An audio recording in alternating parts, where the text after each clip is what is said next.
Alright, ladies and gentlemen, Fabs in the house, and today I've got the Skiff Culprit here with me for a quick review, but hey, don't forget to like the video and to subscribe to the channel if you're enjoying this kind of content, because yeah, look at this, I've got the Skiff Knives Culprit here in the house for a quick review.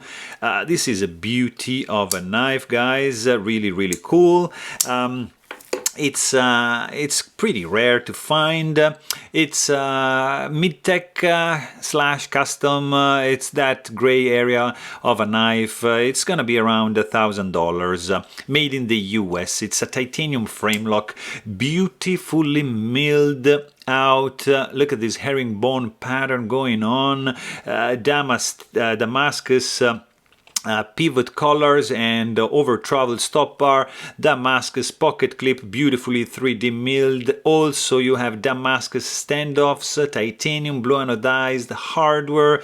You've got a fantastic tanto shape, hand rubbed, dual tone, mirror polished spine and flats, CTS XHP steel in the house. The sound, it's with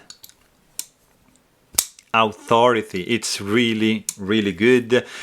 Great feel in the hand. You've got a tip-up carry only pocket clip, nice retention, great design for the clip. Fit and finish is just like stellar, guys.